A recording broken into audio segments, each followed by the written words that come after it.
ये कहानी जो एक कविता के रूप में व्यक्त की गई है, वो कोई कविता नहीं है बल्कि एक सच्ची घटना है। ठंड का मौसम था, सुबह का समय था, ठंड भी अपने चरम सीमा पर थी। मैं आज जब सुबह कॉलेज जा रहा था तो मैंने एक बूढ़े आदमी को देखा जो कि ठंड से ठिठुर कर रोड पर एक किनारे कांप रहा था। उस बूढ़े आदमी के आंखों में भी सिर्फ आंसू ही था, न पहनने के लिए कपड़े। मैं वह थोड़ी देर रुका और उस आदमी से उसके इस हालात के बारे में पूछा तो उसके जवाब सुनकर मेरी आंखों में आंसू आ गया और मैं वहां से कॉलेज चला गया। उस बूढ़े आदमी की बातों को मैं एक कविता के रूप में बताने जा रहा हूं। एक बार पढ़िएगा जरूर। आप भी जाने कि आज के बेटों की सोच किस तरह हो गई है। आज फिर से इंसानियत को मरते देखा है, जब एक बूढ़े बाप को ठंड में रोड पर ठिठुरते देखा है। न जाने कैसे छोड़ देते हैं लोग अपने माँ बाप को। आज फिर एक जिंदगी को बेदर्दी से मरते देखा है। उसकी आंखों में आंसू थे, चेहरे पर एक चाहत थी। इतनी मुश्किल में भी उसके चेहरे पर एक छोटी सी मुस्कुराहट थी। बहुत बुरा लग रहा था मुझे, ना जाने क्यों मन में एक बेचैनी थी। मेरे पास कुछ भी न था देने को, लेकिन फिर भी उसको कुछ भेंट देनी थी। आखिरकार मैंने उससे पूछ ही लिया, बाबा तू यहां इतनी ठंड में क्यों लेटा है, अपने घर क्यों नहीं जाता? उसके आंखों में आंसू आ गए, प्यार की झलक भी दिख रही थी।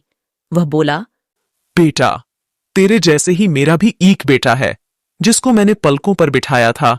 प्यार तो खुद से भी ज्यादा किया था उसको, क्योंकि उसके ऊपर से उठा उसके माँ का जो साया था। मैं बाप होकर उसको एक माँ का भी प्यार दिया।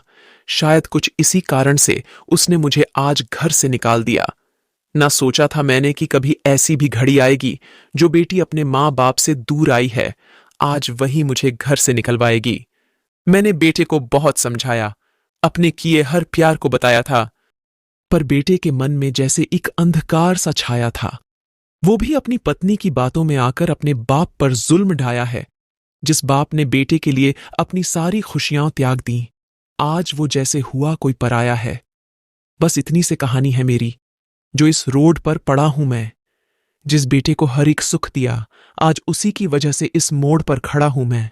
बेटे, एक बात तुमको भी बताता हूं, तू बहुत प्यार करना अपने माँ बाप को, पर इस मोड़ पर मत छोड़ना कभी।